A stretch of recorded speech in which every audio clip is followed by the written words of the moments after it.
ಬೇರೆ ಅಂದಿದ್ದಾರೆ ಸ್ಮಾರಕನ. ಅಲ್ಲ ಅಂತ ಅವಿಬೇಕಿ ಅವನು ಎಜುಕೇಟೆಡ್, ಅವನು ಯಾವುದೋ ಹೊರದೇಶದಲ್ಲಿ ಹುಟ್ಟು ಬಂದು ಅಲ್ಲಿ ಸಂಸ್ಕೃತಿಯನ್ನು ಮೈಗೂಡಿಸ್ಕೊಂಡಿದ್ದಾನೆ. ಕರ್ನಾಟಕದ ಸಂಸ್ಕೃತಿ ಗೊತ್ತಾ ಅವನಿಗೆ? ಭಾರತ ಸರ್ಕಾರ ಎಲ್ರಿಗೂ ಕೊಟ್ಬಿಡ್ತಾರ ಪದ್ಮಭೂಷಣನ? ಎಲ್ಲರೂ ಕೇಳೋಕ್ಕಾಗುತ್ತಾ? ಸರ್ಕಾರ ಗುರುತು ಕೊಟ್ಟಿದ್ದಕ್ಕೆ ಸರ್ಕಾರ ಪ್ರಶ್ನೆ ಮಾಡ್ತಾನೆ, ಇವನು ಯಾಕೆ ಕೊಟ್ಟರೆ ಪದ್ಮಭೂಷಣನ ಅಂತ? ಇಲ್ಲ ಸರ್ಕಾರ ಪ್ರಶ್ನೆ ಮಾಡ್ತಾನೆ, ಪಾಲಿಕೆ ಪ್ರಶಸ್ತಿ ಯಾಕೆ ಕೊಟ್ರಿ ಅಂತ? ಎಲ್ರಿಗೂ ಕೊಡೋಕ್ಕಾಗುತ್ತಾ? ಈಗ ನಾನು ಕೇಳೋಕ್ಕಾಗುತ್ತಾ? ನನಗೇನು ಯೋಗ್ಯತೆ ಇದೆ? ಯೋಗ್ಯತೆ ಇದ್ದವ್ರಿಗೆ ಗೌರವ ಸಿಗುತ್ತೆ. ಆ ಯೋಗ್ಯತೆ ಇದ್ದವ್ರಿಗೆ ಆ ಗೌರವ ಸಿಗುತ್ತೆ. ಮುಟ್ಟಾಳ, ಅರ್ಥ ಮಾಡ್ಕೋ. ಭಾವನಾತ್ಮಕವಾಗಿ ನೋಡಬೇಡಿ, ಇದನ್ನ ಪ್ರಶ್ನಾತೀತವಾಗಿ ನೋಡಿ ಅಂತ ಹೇಳಿ. ಭಾವನಾತ್ಮಕವಾಗೇ ನೋಡಬೇಕು. ಯಾಕೆ ಅಂತ ಹೇಳಿದ್ರೆ ಎಲ್ಲರೂ ರಾಜ್ಕುಮಾರ್ ಆಗೋಕ್ಕಾಗಲ್ಲ, ಎಲ್ಲರೂ ವಿಷ್ಣುವರ್ಧನ್ ಆಗಲ್ಲ. ಕೆಲವರಲ್ಲೇ ಆ ಶಕ್ತಿ ಇರೋದು. ಅಂಥವ್ರು ಇವತ್ತು ನಾವು ನೆನೆಸ್ಕೊಳ್ದೆ ಹೋದರೆ, ಅಂಥವ್ರಿಗೂ ಸರ್ಕಾರ ಒಂದು ಗೌರವ ಕೊಡದೆ ಹೋದರೆ ಏನಾಯಿತು? ಸರ್ಕಾರ ಏನಕ್ಕೆ ಬೇಕು? ಇವತ್ತು ಹೋಗಿ ಅಲ್ಲಿ ಆಂಧ್ರದಲ್ಲಿ ಹೋಗಿ ನೋಡಿ, ಒಬ್ಬ ಎನ್ ಟಿ ಆರ್ಗೆ ಏನೇನೆಲ್ಲ ಗೌರವ ಕೊಟ್ಟಿದ್ದಾರೆ. ದೊಡ್ಡ ಪಾರ್ಕ್ ಮಾಡಿ ಎನ್ ಟಿ ಆರ್ನ ಅಲ್ಲಿ ಸಮಾಧಿ ಮಾಡಿದ್ದಾರೆ. ಅದು ಗೊತ್ತಾ ನಿನಗೆ? ಯಾಕೆ ಮಾಡಿದ್ರು? ಅಂಥ ಒಬ್ಬ ಮಹಾನ್ ಕಲಾವಿದ ಇವತ್ತು ರಾಜ್ಕುಮಾರ್ ಅಂತ ಕಲಾವಿದ ಇಡೀ ಪ್ರಪಂಚದಲ್ಲಿ ಸಿಗಲ್ಲ. ಅರ್ಥ ಮಾಡ್ಕೋ, ನೀನು ಅರ್ಥ ಮಾಡ್ಕೋ. ನಿನಗೆ ಆ ಯೋಗ್ಯತೆ ಇಲ್ಲ. ಭಾಳ ಚಿಕ್ಕವನಾಗಿದೆಯಾ ಮಾತಾಡಿ. ಹುಚ್ಚನ ಮಗನೇ.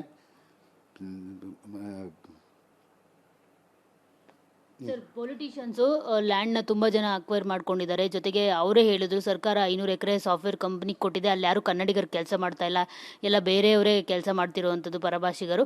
ಸೊ ಅದನ್ನು ನಾನು ಕೂಡ ಪ್ರಶ್ನೆ ಮಾಡಿದ್ದೀನಿ. ಆದರೆ ಡಾಕ್ಟರ್ ರಾಜ್ಕುಮಾರ್ ಪ್ರಶ್ನೆ ಮಾಡಿರೋದಕ್ಕೆ ನೀವು ಬಂದಿದ್ದೀರಾ ಅಷ್ಟೇ, TRP ಅಂದ್ಕೊಂಡು ನೀವು ಬಂದಿದ್ದೀರಾ ಅಂತ ಹೇಳ್ತಾರೆ. ಸೊ ಅವರೆಲ್ಲೋ ಒಂದು ಕಡೆ ಇದನ್ನೆಲ್ಲ ಮಾಡಿಬಿಟ್ಟು ಪ್ರಚಾರವನ್ನು ತೆಗೆದುಕೊಳ್ತಿದ್ದಾರಾ ಅಂತ ಹೇಳ್ಬಿಟ್ಟು. ಯಾಕಂದರೆ ನಾವು ಬೇರೆ ಟ್ವೀಟ್ ಮಾಡಿದಾಗ ನೀವು ಬರಲ್ಲ, ಇದನ್ನು ಮಾಡಿದಾಗ ಮಾತ್ರ ಬಂದಿದ್ದೀರಾ ಅಂತ ಹೇಳ್ಬಿಟ್ಟು ಅವ್ರು ಹೇಳ್ತಿದ್ದಾರೆ. ಅಂತ ಅಂದರೆ ಅವ್ರು ಬೇಕು ಅಂತಲೇ ಟ್ವೀಟ್ ಮಾಡಿದ್ದಾರೆ ಅಂತನಾ? ಪ್ರಚಾರ ಬೇಕು ಅಂದರೆ ರಾಜ್ಕುಮಾರ್ ಹೆಸರು ಬೇಕಾಗಿತ್ತಾ? ಹೋಗಬೇಕಾಗಿತ್ತು. IT-BTಗೆ ಏನು ಕೊಟ್ಟಿದ್ದಾರೆ ಅಂತ ಹೇಳ್ದಲ್ಲ, ಅಲ್ಲಿ ಕನ್ನಡಿಗರಿಗೆ ಉದ್ಯೋಗ ಇಲ್ಲ ಅಂತ ಹೇಳ್ದಲ್ಲ. ನನ್ನ ಮಗನೇ ಹೋಗಲ್ಲಿ ಕೂತ್ಕೋ, ಯೋಗ್ಯತಾ ಇದ್ರೆ ಹೋಗ, ಅಲ್ಲಿ ಸ್ಟ್ರೈಕ್ ಮಾಡು. ಆ ಯೋಗ್ಯತೆ ನಿನಗೆಲ್ಲಿದೆ? ನಿನ್ನಿಂದ 4 ಜನ ಇಲ್ಲ ಹೆಣ ಹೊರಕ್ಕೆ. ನೀನು ಸಮಾಜ ಸೇವೆ ಮಾಡ್ತೀಯ? ಬರೀ ಮಾತಾಡ್ಬಿಟ್ರಾಗಲ್ಲ, ಸಾಧನೆ ಮಾಡಿ ತೋರಿಸ್ಬೇಕು. ಆ ಸಾಧನೆ ಮಾಡಿರೋದು ರಾಜ್ಕುಮಾರ್ಗೂ, ಅದಕ್ಕೆ ಆ ಗೌರವ ಕೊಟ್ಟಿದ್ದಾರೆ. ನಿನ್ನ ಸಾಧನೆ ಏನು? ಬರೀ ಮಾತಾಡ್ಬಿಟ್ರೆ ಮುಗಿದೋಯ್ತಾ? ಬರೀ ಇಷ್ಟೇನಾ ನಿಂದು? ನಿನ್ನ ಯೋಗ್ಯತೆಗೆ ಎಷ್ಟು ಬೆಂಕಿ ಆಗ್ತು. ಏನೇ ಆಗಲಿ ಅವನ ಕ್ಷಮೆ ನನಗೆ ಬೇಕಾಗಿಲ್ಲ. ಸರ್ಕಾರ ಮಧ್ಯೆ ಪ್ರವೇಶ ಮಾಡಬೇಕು, ಅವನ್ನ ಗಡೀಪಾರು ಮಾಡಬೇಕು. ಅಲ್ಲಿವರೆಗೂ ನಾವು ಏನು ಮಾಡಬೇಕು ಅದನ್ನು ಮಾಡ್ತೀವಿ. ಸರ್, ಎಲ್ಲೋ ಒಂದು ಕಡೆ ಡಾಕ್ಟರ್ ರಾಜ್ಕುಮಾರ್ ಅಭಿಮಾನಿಗಳು ಅಂದರೆ ಶಾಂತರಾಗಿದ್ದಾರೆ. ಅಂದರೆ ಯಾವುದೇ ರೀತಿ ಈ ಥರದ್ದಕ್ಕೆ ಇನ್ವಾಲ್ವ್ ಆಗ್ತಿಲ್ಲ. ಜೊತೆಗೆ ಅಷ್ಟಾಗಿ ಸೋಷಿಯಲ್ ಮೀಡಿಯಾದಲ್ಲೂ ಆ್ಯಕ್ಟಿವ್ ಇಲ್ಲ. ಸೊ ಈ ಕಾರಣಕ್ಕೆ ಮತ್ತು ಶಿವಣ್ಣ ಅವರು ಈ ಥರದಕ್ಕೆಲ್ಲ ತಲೆನೇ ಕೆಡಿಸ್ಕೊಳ್ಳಲ್ಲ. ಯಾಕಂದರೆ ಯಾರೇನಾದರೂ ಮಾಡ್ಕೊಳ್ಳಿ, ನಮ್ಮ ಅಪ್ಪನಿಗಿರುವ ಗೌರವ ನಮ್ಮ ಅಪ್ಪಂಗೆ ಇರುತ್ತೆ ಅಂತ ಹೇಳ್ಬಿಟ್ಟು ಅವರು ಅಷ್ಟಾಗಿ ತಲೆ ಕೆಡಿಸ್ಕೊಳ್ಳಲ್ಲ ಇವರೆಲ್ಲ ಕಮೆಂಟ್ ಮಾಡೋರಿಗೆಲ್ಲ. ಸೊ ಅದಕ್ಕೋಸ್ಕರ ಏನಾದರೂ ಈ ಥರ ಒಬ್ಬೊಬ್ಬರೇ ಪೋಸ್ಟ್ಗಳನ್ನ ಮಾಡ್ತಾರೆ ಈ ಥರ. ನೋಡಿಮ್ಮ, ರಾಜ್ಕುಮಾರ್ ಕುಟುಂಬ ನಾವಿವತ್ತೆಲ್ಲ ದೊಡ್ಡ ಮನೆ ಅಂತ ಕರಿತೀವಿ. ಯಾಕೆ ಅಂತ ಹೇಳಿದ್ರೆ ಡಾಕ್ಟರ್ ರಾಜ್ಕುಮಾರ್ ಅವರ ಆದರ್ಶಗಳನ್ನ ಅವ್ರು ಪಾಲನೆ ಮಾಡ್ಕೊಂಡು ಬಂದಿದ್ದಾರೆ. ಯಾಕೆ ಹೇಳಿ? ನಾಯಿ ಬೊಗಳಿದ್ರೆ ದೇವಲೋಕ ಹಾಳಾಗಲ್ಲ ಅಂತ ಅವ್ರಿಗೂ ಗೊತ್ತು. ಇದೊಂದು ನಾಯಿ ಅಂತ ಅವ್ರಿಗೆ ಗೊತ್ತು.